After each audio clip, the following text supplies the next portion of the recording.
warahmatullahi wabarakatuh. Selamat pagi pemirsa. Jumpa lagi dengan saya Rizkiatul Fadila Putri. Pada kali ini, mahasiswa Fakultas Perikanan Universitas Abu Yatama Aceh sedang melakukan tugas limnologi yang berlokasi di Pucokru, Lunga, Aceh Besar. Baik pemirsa, langsung saja kita ke lapangan. Assalamualaikum warahmatullahi wabarakatuh. Perkenalkan, nama saya Rahman, mahasiswa Fakultas Perikanan Universitas Abu Yatama. Nah, di sini saya akan menjelaskan tentang limnologi. Limnologi adalah ilmu yang mempelajari tentang produktivitas perairan darat dan segala aspeknya. Nah, dalam hubungan tersebut terjadinya hubungan timbal balik antara biota atau makhluk hidup dengan lingkungannya, disebut dengan ekosistem. Jenis-jenis ekosistem. Pertama, ekosistem lentik, yaitu ekosistem yang perairan tenang, contoh danau, telaga, situ, dan yang lainnya. Yang kedua, yaitu perairan lotik, yang berarti perairan yang mengalir, contohnya sungai dan irigasi. Adapun air tanah menurut letak dan dibagi menjadi dua. Air tanah yang dangkal disebut dengan freatik, dan air tanah yang dalam disebut dengan arteris.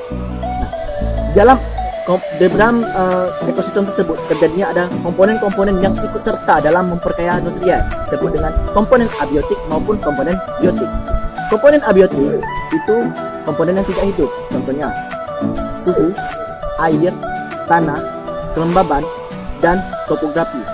Di sini suhu di sekitar pucuk ini sekitar untuk cocok sekali untuk metabolisme antara 0 derajat sampai 40 derajat Celcius. Sedangkan topografi di sini adalah dikelilingi oleh tebing dan dikelilingi oleh perbukitan. Nah, komponen biotik disebut dengan komponen hidup, contohnya tumbuhan, hewan, dan mikroba. Di sini banyak terdapat dengan fitoplankton, zooplankton, serta peripiton. Peripiton adalah organisme yang melekat di substrat, baik itu batu, batang, maupun akar. Dan sekian, terima kasih.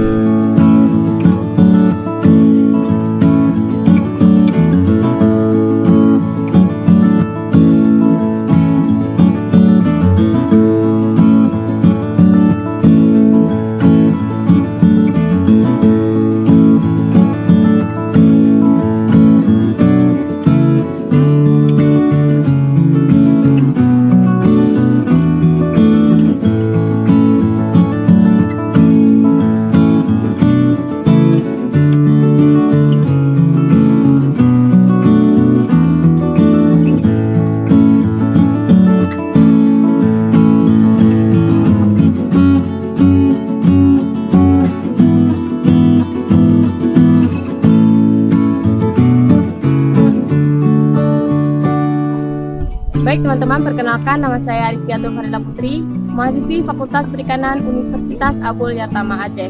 Jadi di sini saya akan menjelaskan tentang produksi primer. Yang perlu kita ketahui, produksi primer itu merupakan laju produksi zat organik yang dihasilkan oleh fotosintesis dengan rumus 6CO2 tambah 6H2O menghasilkan C6H12O6 tambah 6O2.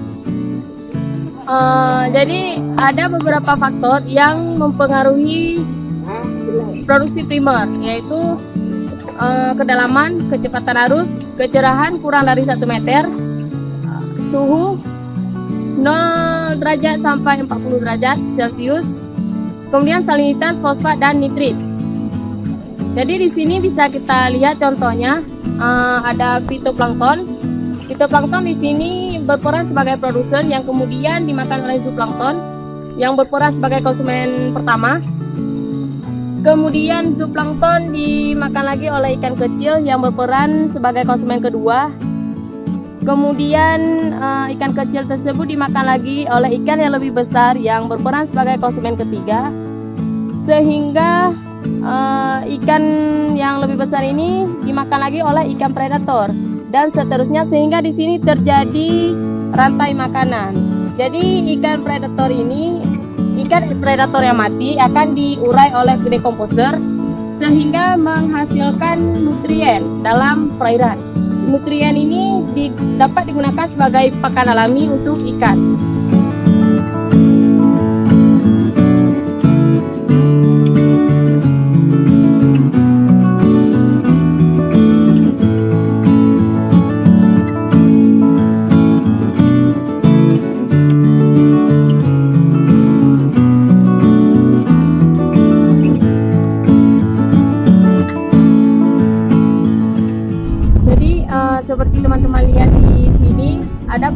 bermacam-macam warna air, ada warna hijau tua, coklat tua, dan hijau tua kecoklatan.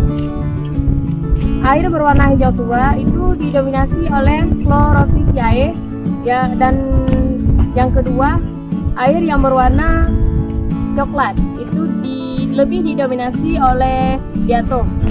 Dan yang terakhir air yang berwarna hijau kecoklatan didominasi oleh chlorofyllaceae, dan secara fisika adanya partikel lain yang masuk ke dalam perairan tersebut.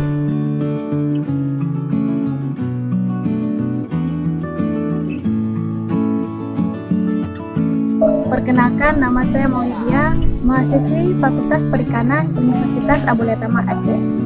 Baiklah, seperti yang kita ketahui, ekosistem adalah hubungan timbal balik antara makhluk hidup dan lingkungannya. Di dalam ekosistem terdapat dua komponen, yaitu abiotik dan biotik. Di mana abiotik yaitu komponen yang tidak hidup, contohnya seperti air, suhu, dan tanah. Sedangkan komponen biotik merupakan komponen yang hidup, contohnya seperti tumbuhan, hewan, dan mikroba. Di antaranya yaitu plankton, perifiton, nekton, dan bentos, di mana plankton merupakan organisme yang tidak dapat melawan arus, di mana dia berperan sebagai pakan alami. Sedangkan perifiton merupakan organisme yang menempel pada substrat, seperti pada batu, akar-akar tumbuhan, dan pada tanah. Sedangkan nekton merupakan organisme yang dapat melawan arus, contohnya seperti ikan. Dan bentos merupakan organisme yang berada pada dasar perairan, contohnya seperti kepiting, udang, dan sebagainya. Plankton yang terdapat di sini yaitu berjenis fitoplankton. Sedangkan perifiton yang terdapat di sini yaitu crustacea yang berjenis chu dan keongmas. Namun keongmas yang terdapat di sini memiliki keunikan dibandingkan keongmas yang lainnya karena memiliki tanduk atau duri pada cangkangnya.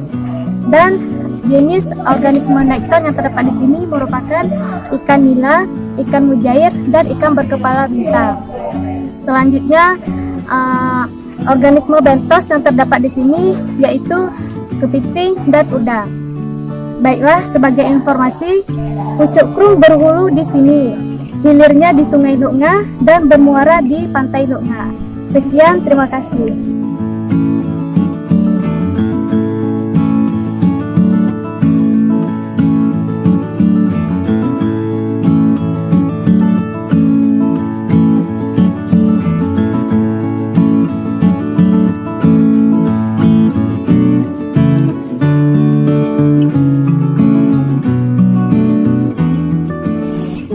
Tanamannya sendiri yang sudah kami temui di sini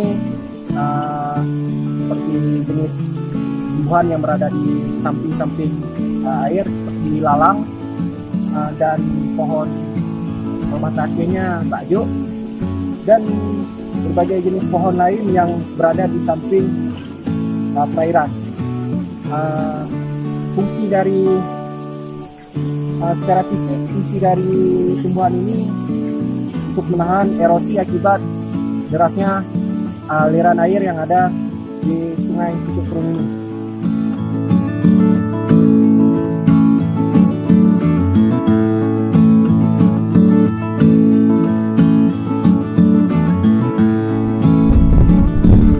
Ngomong-ngomong masalah hutan vegetasi, kita bisa lihat dari belakang saya ini, hutan vegetasi sangatlah rindang. Artinya, di sini masih keadaannya sangat asli. Hutan vegetasi berfungsi sebagai untuk menahan erosi, yang kemudian berfungsi juga sebagai protek untuk organisme kecil dari predator. Yang kemudian, fungsi vegetasi adalah sebagai nursery ground atau daerah perawatan. Kenapa disebut nursery ground? Dikarenakan banyaknya nutrien yang terkandung di bawah hutan vegetasi menyebabkan banyaknya biota-biota yang ada di situ. Selain itu, hutan vegetasi juga berfungsi sebagai spawning ground atau disebut dengan daerah pemijat. Sekian dan terima kasih.